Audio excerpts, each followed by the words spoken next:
Why, TF, are you defending Taylor Swift? I'm so shocked. Billionaires, remember? Okay, let's think. There's about 2,100 people in the world that are richer than Taylor Allison Swift. Think about all the hate she gets for being this, rich emblem of capitalism from the left. This is a kind of moral confusion that I think has plagued us all this past week, okay? Why on God's green earth are we more upset with a musical artist than people who own sweatshops and data centers and factories and businesses that are destroying the planet while exploiting workers in the process? I just can't even begin to understand. I actually can, and I think I've got a handle on it. So let me take that back. I know exactly why Taylor Swift is getting the hate she's getting. It's complicated, but it's a projection of people's insecurities. She has become this kind of litmus test for what kind of a person someone is. Whatever her deepest insecurity is, it's like seeing her face or seeing her name or hearing her music brings it out for some people. It's not hard to just close your ears if you don't like the new album. It's not that hard.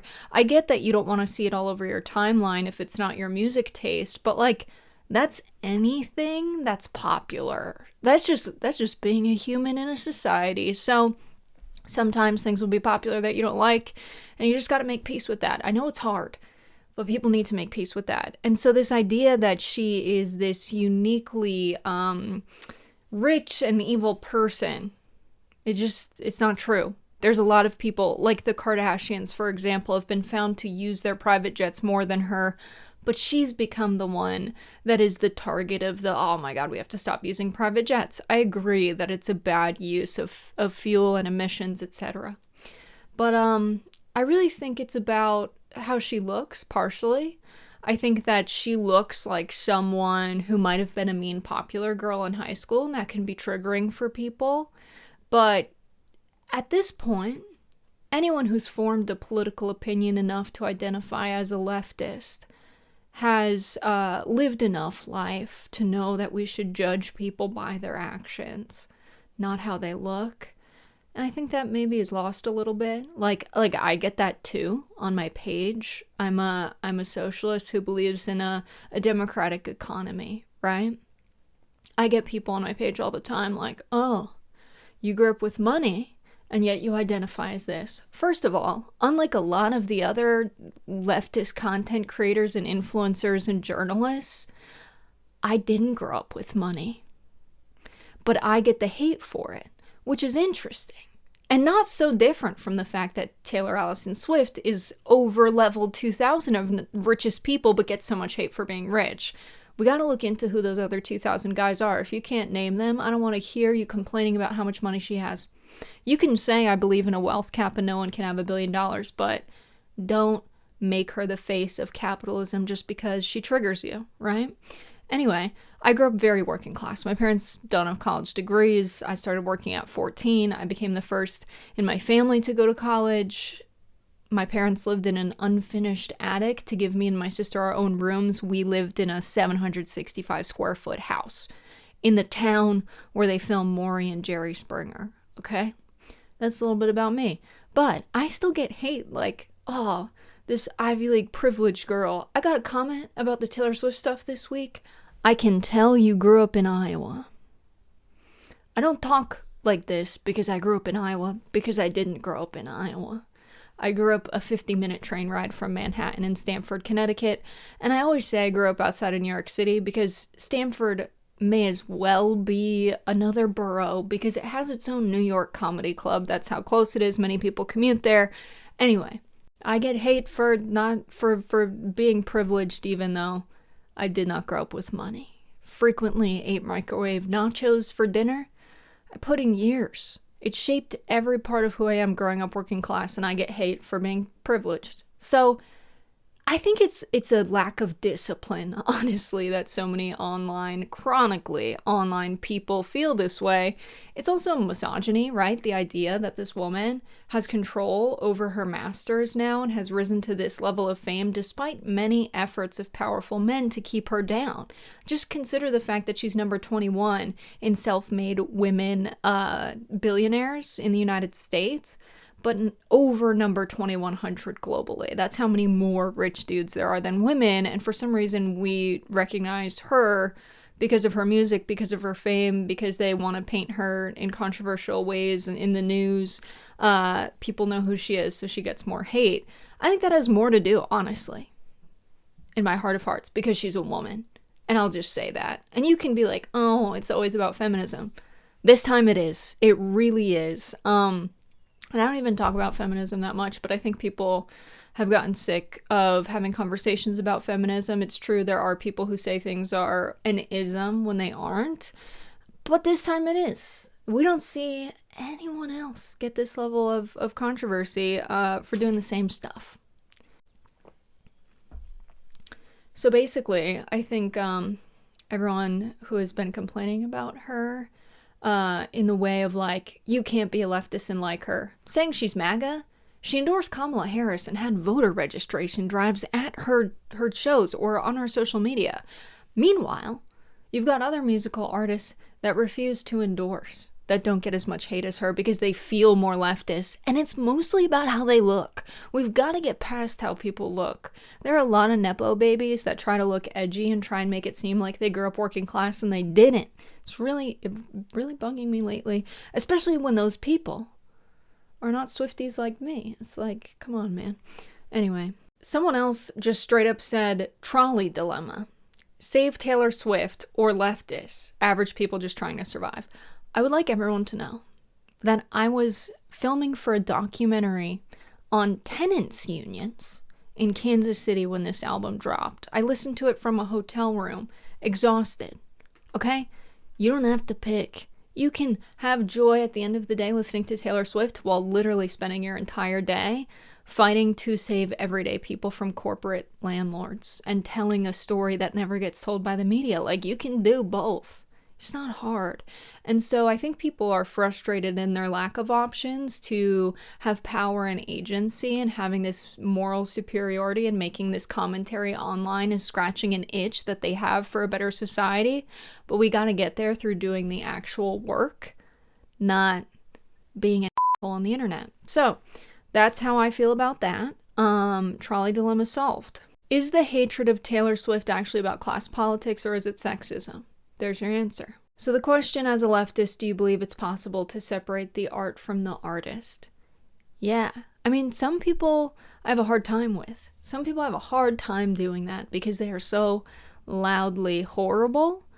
Taylor's obviously not one of those people. And you can support a wealth cap and a progressive tax and like Taylor Swift. Those two things can be true at once. Because let's also consider this. She owns a production company, but that's it. She recently bought her masters based off of money she made on the Eras tour, which was put on by Capital One. The sales were not something she did. The record making, not something she does. All of that stuff, like every other artist you like, is contracted and done by another company or corporation. Even still, she is known for being good to the workers that are on tour with her. She surprised all of the truck drivers from the Eras tour with a $100,000 bonus check. She is a very, I will say, charitable person, right? Because is she dividing her wealth up among everyone on the tour? No, because the main moneymaker for her is the music she created. Just like NBA players are super rich, but they are workers, Taylor Swift is a worker. She's making the product she puts out. Elon Musk isn't writing the code that runs Teslas as much as he would like people to believe that he is the inventor of the self-driving car and the rockets that take people to space. There are workers that do that for him. There's not like an intellectual property that is the main product that he's producing. He is a capitalist. And so, sure, Taylor Swift owns a production company, but we have not heard of any major scandals of workers that were employed by her that are not doing well. And if we have, I will eat my words. I will, do a whole video on that. But so far, it seems like she's actually a nice person, to many people's dismay. So this is a nice question. What do you like or love about Taylor Swift? I think this is not unrelated to why people dislike her. For me, when I was growing up, I was a teenager. I was learning to play the guitar. I was 12 years old. I had curly hair. She had curly hair. That was cool. But I think her lyrics and her music allowed women, instead of being like, oh, just get over him, just, you just have to be so nonchalant and desirable and not show your emotions, and if he treats you bad, you just sort of take it, right? This was like very much ingrained in the dating culture of like the 2000s and 2010s. I guess I wasn't a teenager until the 2010s, but still, oh no, I was earlier. I was born in 95. So whenever I was, a teenager listening to Taylor Swift, the culture was very much, guys will treat you bad, and if you complain about it, you're kind of a whiny baby. You're a brat. You're needy. You're clingy. You're jealous. You're insecure. And Taylor Swift's music, being focused on relationships, was empowering for women. And I think people need to understand that like your partnership is in many cases the most important relationship in your life. You think about it the most, this is your, in many cases, best friend, the person you love the most in the world. Maybe not when I was a teenager, but still your boyfriend or your partner is significant. And so being able to level that playing field and say, actually, no, when a guy is cheating on you, that's bad. When he's talking to other girls, that's bad. And it's okay to be upset. That was like crazy. People were like, what? I'm allowed to be mad at him? I'm allowed to like have all of these feelings? And so it's cool that she was like, let's cry about it together. It got me through some hard times, and I think that's why people like her and have this like kind of emotional bond to her and will defend her when people give her ridiculous hate online. CNN saying it's open season on America's sweetheart. That sounds very violent. That's she's not a buck. She's not a deer in an overpopulated area. She's a lady, a nice lady who makes good music that I very much like. So I like that she has always been in that role of like pushing the cultural boundaries a little bit. And so this idea that she's bringing us back to conservatism because she has a partner after focusing on her career until age 35. Imagine you tell people there's this woman who has worked very hard, put her career pretty much first, and she didn't settle down and decide to like get engaged till 35. You'd be like, yeah, she's probably progressive. Why is she MAGA for suddenly wanting to get married? I don't understand. Anyway, I feel as though her life and my life are on the same trajectory because we've both dated losers, and now we have settled down with a tall, handsome Midwestern man. And that's beautiful. So the Tortured Poets department, right after both of us dated some artsy guy who emoted and said controversial things for a living, and now we're with this peaceful, happy guy who's just so handsome. And I listen to this album and I think, she made this for me. So don't worry, guys. It's not for you. She made it for me. If you don't like it, that's because it's for me, not you. I love that this is a dual question. I'm going to answer them both here. Favorite character in Andor, favorite song on Taylor Swift's new album. Okay. Oh, that's such a hard question. I love Dedra because in real life she is so vocal about Palestine. But, I mean, I have to love Andor because he's Andor. You know what I mean? Like, he's the main character. And so I was a sucker for him, the way he slowly got involved in the movement and started off as like, hey, I'm just a guy who was effed over by, the Empire and people in power and whoever came to my planet and destroyed it. I can relate to that so much of like, hey, I'm not with you guys. I'm not a part of this movement. I'm not a rebel. In many ways, that's how I was when I was young as well. And so I would like to say Andor. It's such a boring answer, but it's the truth, and that's why. Okay, favorite song on Taylor Swift's new album? You know what's interesting? I just saw a really old clip. Ruin the Friendship was the first one that got stuck in my head. And I think this clip showed what that song is about.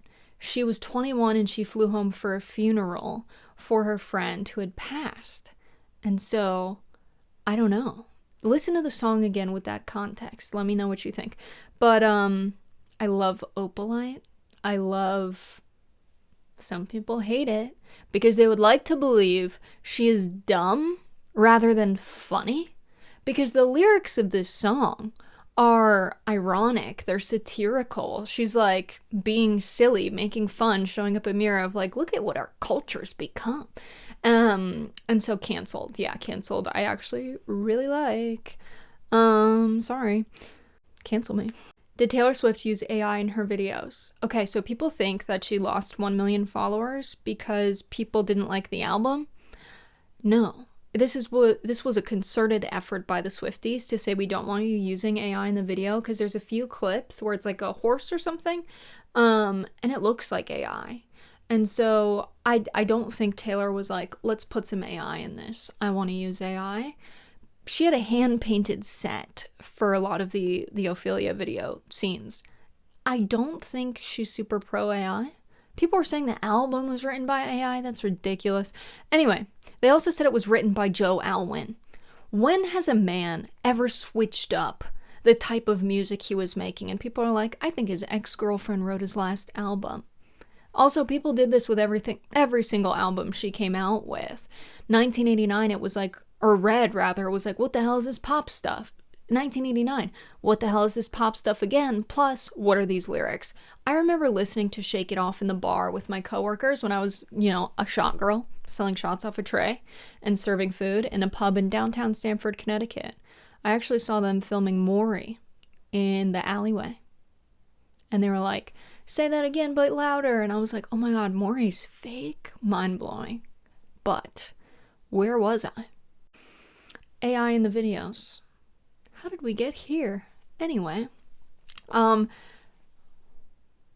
Shake It Off in the bar. People were like, but we were all just like dancing to it. And so think about that song now. It's like one of the most famous pop songs ever. People hated it at first, and I was there to love it and remember that.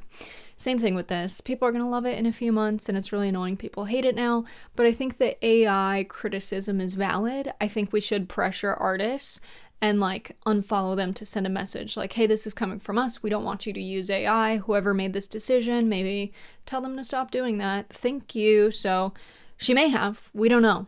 It looked like AI to me though. Okay, I've seen people make this joke online. How fire will Taylor Swift's post-divorce album be? I hope she's not getting divorced. And if she does, it would be pretty good. But I hope she doesn't. I hope she doesn't get divorced because I like the happy music. I want to stay happy. I want her to stay happy. Everybody should be happy all the time. Ooh. Okay, this is a big one, but I'm going to answer every single question I got about Taylor Swift. I'm not leaving anything out, no matter what it is. All of the questions will be answered. What are your thoughts on critiques that state Taylor Swift's lyrics are anti-black and misogynoir? So, if you're not aware, this is about the opalite versus onyx. Onyx is a dark black stone. Opalite is an iridescent, lightly colored stone, right? It can cast in the light blue and orange and stuff. And she says, sleepless in the onyx night. Now the sky's opalite. I believe this is a reference to her time without her person. Tortured Poets Department, all of the poetry was like nighttime, midnights. It was dark, it was black. And she was in a relationship that many people believe was toxic. From what we know about it, we don't think it was a particularly good one. And so now she seems happy. And so it's like daytime in the opalite sky. I understand that there are a lot of criticisms that equating darkness and evil has racial undertones, and that's really like fed into the racism that we've seen for centuries and generations, right? I don't think that's what this was. I don't hear it that way. I think people are reaching a little bit with that, if I'm being honest, as someone who's very vocal about racial politics in the United States and who doesn't want racism to be prevalent in the art I consume. I really don't think that's what this is. They're saying that it's a reference to Travis Kelce's ex, who was black, and now he's dating a white girl, so Onyx to Opalite. I really think that's reaching. I don't think that's what she's writing about at all. And I think the people that are saying that are looking for something wrong in the lyrics. They want a reason to hate her, and they feel a type of way about Travis's decision to go from, dating someone who's black to dating someone who's white. I think we love who we love, and it's good that Travis has dated people of different races. I think it shows that, here, I'll tell a story about how I feel about that. One time, and you know this person, probably. I was living in Los Angeles, and one of the people I worked with on the show I was doing there, I was dating someone who was black, and it was a serious relationship. And my friend, who is white, Jewish, said to me, "I didn't know you date black guys." Which is interesting, because black people make up 13% of the American population. So it's not like, it was like, he made it seem that that was all I dated. That because I was with currently a person who was black, that I must be someone who only dates black people, because maybe he had seen that in other people in LA. I don't know. But I'm aware that fetishization of black people is a thing, and there are people who exclusively date one race or one kind of person. I don't. If you look at my dating history, it's very much representative of the population of the cities I lived in, which, yeah, there were more people of color who are Latino and black. But I don't discriminate across race in dating. I think it's good Travis Kelce doesn't either. And I really think that's reaching with these lyrics, and people do get upset when you go from dating someone black to white and vice versa. These people have internalized issues with race and relationships and projecting them onto others who are healthy and just living life to the best of their abilities and loving whoever they love. You just kind of have to brush that off and understand that that's a hurting person. This person asked, I don't know if the Taylor Swift stuff was satire or genuine. That's how pervasive the narrative is that you can't be a leftist and a fan of Taylor Swift is.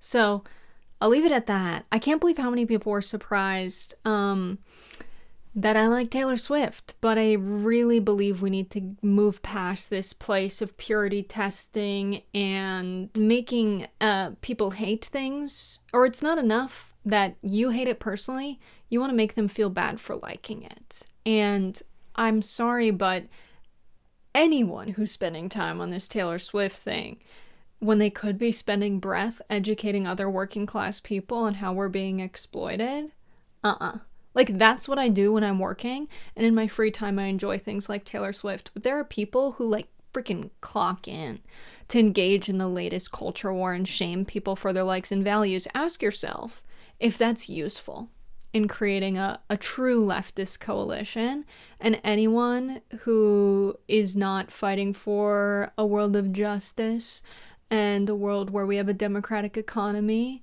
I'm sorry, but I don't take your obsession with Taylor Swift very seriously. I don't think you're a serious person. And I think, do we have to put Jeff Bezos in a sparkly leotard in order for you guys to focus? Okay? If that's what we have to do, let's do it. Let's Photoshop Jeff Bezos in the leotard all over the place. Fine. But God, it's exhausting. And I think this is the result of having leaders of the movement that don't come from the struggle, and so they're not very focused. If people come from the struggle, they're like, yeah, whatever. People can like Taylor Swift. People shop at Walmart. People sign up for the military because they have no other options because they grow up in poverty. So this kind of judging people for their decisions that are normal, everyday decisions in a capitalist society, we're never going to get out of it. If you make people feel like they're already bad people, then they feel like they can never be on your team. You're alienating the working class of America before you ever build a coalition, and therefore you are not a serious person or revolutionary as you would like people to believe. And all of this is about Taylor Swift. And there are a lot of people that say, oh God, she's so bad, her music's so bad, it's not impactful. And then simultaneously, she's like responsible for all of the world's problems? You have to pick one or the other. And instead, I'm going to be mad at the people exploiting workers in factories, because as a working class person who is a daughter of the American lower class, that's how I feel. And if you have a problem with that, I don't care, especially if you grew up with money. So I hope you guys like the album. What's your favorite song? Like, share, subscribe, comment. For more commentary like this, there's another video where I answered all of the questions that don't have to do with Taylor Swift. So you can go watch that. Enjoy. Love you. Bye.